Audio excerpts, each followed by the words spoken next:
Adeline Hazan, bonjour. Merci Bonjour. beaucoup d'être avec nous aujourd'hui. Donc, je rappelle que vous êtes présidente de UNICEF France. Vous êtes très mobilisée sur la question des mineurs non accompagnés. Vous êtes par ailleurs magistrate et vous avez été juge pour enfants. Donc, c'est à triple titre que vous êtes là aujourd'hui. On a vu comment ça se passait pour un certain nombre de jeunes quand ils arrivent sur le territoire français pour prouver leur minorité. Comment ça devrait se passer normalement par rapport à la loi ? Alors, comme Caroline Darrochi vient de le dire, je suis présidente d'UNICEF France depuis très peu de temps, depuis 8 jours. Enfin, j'étais vice-présidente depuis 1 an et demi. Et nous sommes très impliqués sur la question, bien sûr, des mineurs vulnérables, mais particulièrement des mineurs non accompagnés dont nous faisons une priorité actuellement. Vous le savez, je pense, je ne vais pas m'étendre là-dessus, l'UNICEF France est un comité national de l'UNICEF et l'UNICEF est une agence des Nations Unies, c'est un fonds pour l'urgence pour les enfants du monde. Depuis quelques années, justement, nous développons des actions à la fois de plaidoyer, de sensibilisation pour aussi ce qui se passe en France, ce qui n'était pas le cas il y a quelques années, mais maintenant nous avons tout un champ de compétences sur l'action sur les mineurs en France. Alors, sur les mineurs non accompagnés, quels sont justement les constats sur ce qui ne va pas ? D'abord, moi, je voudrais vous donner un chiffre. Sur 360 000 enfants faisant l'objet d'une mesure de protection de l'enfance, il y a 25 000 enfants mineurs non accompagnés. Alors pourquoi je donne ce chiffre ? Parce qu'on peut considérer que c'est beaucoup, évidemment, et c'est évidemment trop pour ceux qui le vivent, mais par rapport au nombre de mineurs qui sont pris en charge par l'aide sociale à l'enfance, ça n'est pas tant que ça. En tout cas, on est loin, c'est pour ça que je cite ce chiffre, on est loin de la horde qu'on peut entendre ici ou là de mineurs qui envahiraient notre pays et particulièrement la capitale. Donc, je crois qu'il faut aussi remettre les choses à leur place et mettre les points sur les i. Je voudrais rappeler également le cadre légal. En fait, lorsqu'une personne, un jeune, arrive en France et se dit mineur isolé, il doit d'abord être considéré comme un mineur comme un autre, c'est-à-dire un mineur en danger qui doit être protégé, un mineur en danger au sens de l'article 375 du Code civil. Ça s'appelle tout simplement la présomption de minorité. Ça, c'est les règlements en France, mais c'est aussi la Convention internationale des droits de l'enfant qui, dans son article 20, indique et réaffirme que ces mineurs sont avant tout des mineurs à protéger. En gros, comment cela devrait, je ne dis pas comment ça se passe, comment cela devrait se passer.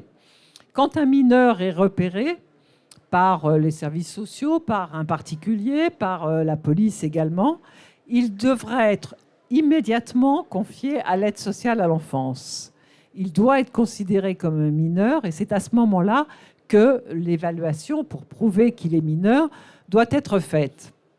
Malheureusement, on constate que les pratiques, la réalité en fait des pratiques administratives et également la réalité de la vie quotidienne fait que les droits de ces enfants, reconnus à la fois par la Convention internationale des droits de l'enfant et par la loi française, en fait, sont mis à mal et ne sont pas effectifs.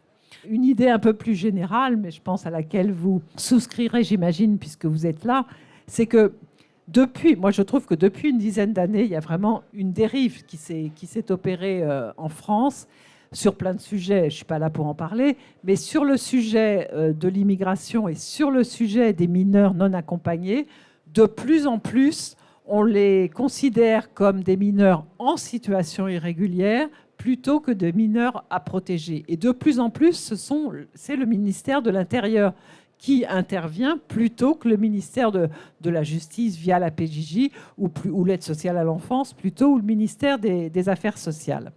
Alors en pratique, on constate beaucoup de ruptures justement dans la vie de ces jeunes, des ruptures dès l'arrivée du territoire qui sont des véritables violations de leurs droits. Parfois, ils sont refoulés immédiatement à l'arrivée aux frontières, ce qui est complètement illégal. Ils sont refoulés parce qu'on considère qu'ils ne sont pas mineurs. Et là, il n'y a pas eu d'évaluation ou une évaluation extrêmement brève et ils ne sont pas admis. Ils peuvent, ça c'est malheureusement la loi qui le permet, ce qui est différent pour les centres de rétention, mais la loi permet qu'ils soient en zone d'attente. Et comme toute personne qui peut être enfermée en zone d'attente à l'arrivée dans un aéroport, ça peut durer jusqu'à 20 jours. C'est-à-dire qu'un mineur à qui on ne reconnaît pas la qualité de mineur, eh bien, il va être placé en zone d'attente, c'est-à-dire dans l'aéroport, jusqu'à 20 jours. Alors, heureusement, ça n'arrive pas tous les jours, et surtout pour des petits, mais je voulais vous donner quand même un exemple. En 2020, la défenseure des droits a été saisie pour une fillette de 8 ans qui est restée 20 jours en zone d'attente avant d'être confiée à l'aide sociale à l'enfance, ce qui est quand même invraisemblable. Autre rupture, quand il se présente auprès des services de protection, il y a souvent ce qu'on appelle des refus de guichet. C'est un peu barbare, mais ça dit bien ce que ça veut dire. C'est-à-dire que là, on considère qu'ils ne sont pas mineurs après une évaluation extrêmement rapide et on leur notifie une décision comme quoi ils ne sont pas mineurs. Ou bien on pratique une sorte de pré-évaluation, c'est-à-dire un entretien extrêmement succinct et on leur indique un refus de prise en charge. Mais en fait, l'une des ruptures les plus importantes pour ces mineurs, c'est quand la minorité, justement, après l'évaluation qui a été faite, quand la minorité est contestée. Parce qu'en gros, donc, quand ils arrivent et qu'ils sont pris en charge par l'aide sociale à l'enfance, il y a un accueil provisoire d'urgence et il y a une évaluation qui est faite. Théoriquement, selon la loi, cette évaluation, elle doit durer 5 jours avant la saisine de l'autorité judiciaire. En réalité, ça dure beaucoup plus longtemps. Et par ailleurs, ces méthodes d'évaluation, on peut dire qu'elles sont tout à fait insatisfaisantes. Elles sont sociales, c'est-à-dire qu'on étudie les cas, comment le jeune vit. Elles sont en fonction de l'apparence physique et du comportement de la personne évaluée, mais c'est très subjectif. On a bien entendu le témoignage de la mère d'un jeune qui disait « Mon fils, il a 15 ans, il chausse du 43, il mesure 1m90 ». Donc, or, un jeune étranger qui chausse du 43 et qui mesure 1m90 et qui dit qu'il a 15 ans, on va lui dire « A priori, tu n'as pas 15 ans ». Donc ça, c'est évidemment très choquant. Et à l'inverse, les documents d'état civil sur lesquels nous, on dit que ça doit être, au fond, la seule preuve, eh bien, ceux-là ne sont pas suffisamment pris en compte et ils sont très souvent disqualifiés. On dit qu'ils sont soit falsifiés, soit qu'ils ne peuvent pas être rattachés aux jeunes. Il y a aussi des examens par radio osseuse. L'UNICEF France, et pas seulement l'UNICEF France, beaucoup d'associations sont complètement opposés, bien sûr, à ces examens parce qu'ils sont très subjectifs et susceptibles de beaucoup d'erreurs. Donc finalement, les modes d'évaluation actuels, on les considère comme non satisfaisants et ils aboutissent à beaucoup d'erreurs. Alors, après la période d'évaluation, c'est le juge des enfants qui décide. Le problème, c'est que pendant toute cette période d'évaluation, qui peut durer plusieurs mois, au lieu des 5 jours prévus par les textes, il n'y a pas de droit à l'école, il n'y a pas de droit au logement, il n'y a pas de droit au soutien éducatif, alors même que selon la Convention internationale des droits de l'enfant, dès l'arrivée, il doit y avoir ce soutien et ça n'existe pas. C'est pour ça que les jeunes ne peuvent pas accéder à un hébergement et c'est là d'ailleurs que les associations interviennent, comme on l'a vu dans le documentaire. Et là où c'est extrêmement choquant, c'est qu'il y a souvent un refus de considérer que le jeune est mineur et très souvent, après le refus du conseil départemental de l'aide sociale à l'enfance, si le mineur fait appel, eh bien, dans la moitié des cas, en tout cas à Paris, la moitié des cas, quand le juge des enfants intervient, lui, il infirme donc la décision du département, c'est-à-dire qu'il dit que le jeune est bien mineur. Et dans les appels et les recours qui sont faits à Lyon, c'est 80% des décisions des juges des enfants qui disent que non, le jeune est bien mineur. Donc ça veut dire quoi? Ça veut dire que pendant tout ce temps-là, qui prend souvent des mois, eh bien le jeune, il aura été éventuellement dans la rue, sans soutien éducatif, sans hébergement. Alors, en réalité, on peut vraiment dire que finalement, malgré les textes qui assurent une certaine protection, malgré les conventions internationales, il y a énormément de rupture et de non-effectivité des droits des mineurs, malgré tout ce que dit le Comité des droits de l'enfant de l'ONU. Autre problème, le fichier biométrique qui a été instauré par la loi Asile et Immigration et qui est en train d'être généralisé. Qu'est-ce que c'est? C'est un fichier d'empreintes pour les mineurs, mais qui va être transféré à l'ensemble des préfectures et qui va autoriser l'expulsion plus rapide d'un mineur qui sera passé déjà dans un département et ensuite dans un autre département. Et quelle est la conséquence concrète de cela?